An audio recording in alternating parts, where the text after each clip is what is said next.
tonight. It was a graveyard smash. Keep it going for Peter, everybody. Yeah, how's it going, Flappers? What's up? So, I don't know if you can tell by looking at me, but I get asked if I do improv a lot. It happens so much. And normally it's innocent enough. I say no and then we move on. But recently I had an encounter where someone asked me if I did improv. I said no. And they said, oh, well, you look like you do improv. And I, from deep within my soul, just said, oh, I don't like that. I said that to a human's face.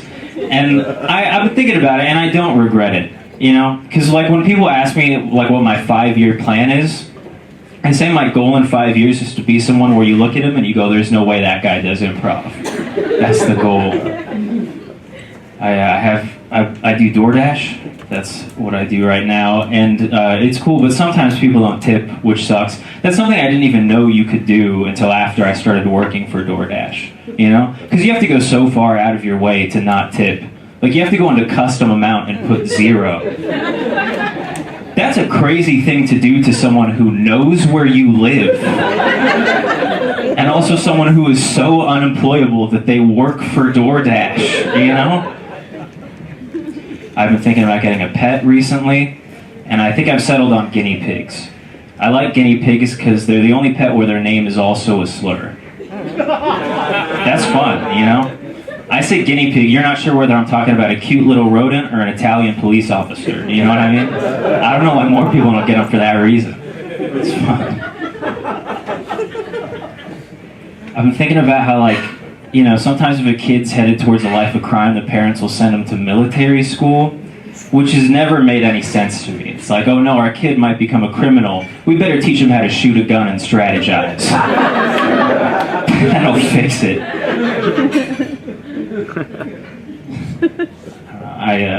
October's coming up. People are talking about going to like Universal Horror Nights and Not Scary Farm and stuff. I don't know why you would spend like $100 to go to either of those when you can go to Skid Row for free. You know, I think it's almost better. You know, Skid Row is way scarier. There's no rule about not touching you. And also, the guys with needles aren't dressed as doctors, which I've always found that kind of hacky, you know, and demeaning to the medical system a little bit. So that's, I don't know, I just think of it as like if Universal had a theme, like a maze where the theme was fentanyl. That's all I think of it as. People try to be like, oh, well, there's no rides at Skid Row. There's bird scooters. I have those at Universal. I think it's more fun. I'm just saying, I think you get more bang for your buck and more smack for your buck if that's what you're into. Last November, the actor Chris Hemsworth found out that he has a gene that makes him more likely to get Alzheimer's. So he announced that he was going to be taking a break from acting to focus on his health. And then a couple of months ago, I saw a billboard for a new Netflix movie starring Chris Hemsworth. I was like, oh no, it's already started. It's bad for him.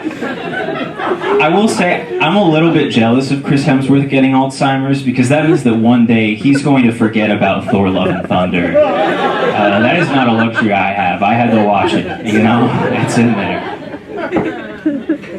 I remember growing up, whenever my room would get really messy, my mom would say that it looks like a pigsty in there. Which is why, I guess that's the thing moms say. It's wild that moms are allowed to compare their sons to pigs, but the second Alec Baldwin does it to his daughter, oh no, he's a piece of shit, I don't know. I heard that and I was like, I don't think he's being a bad father, I think he's just being a good mother, you know?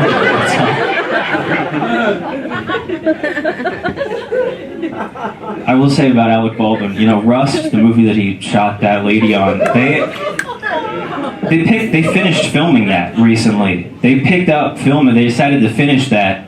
And it sounds kind of insensitive, but they waited over a year after she died to finish filming. And I know that they waited over a year because on the year anniversary of her death, Alec Baldwin posted a picture of the woman he killed to Instagram with the caption, 1 year ago today. That's all it said. That was the entire post. The picture wasn't even in black and white. He was basically just saying, I will kill again. It's fine, I'm allowed to make that joke. I'm a cinematographer. It's okay. Alright, you guys have been great. Thanks so much. Keep going for Peter.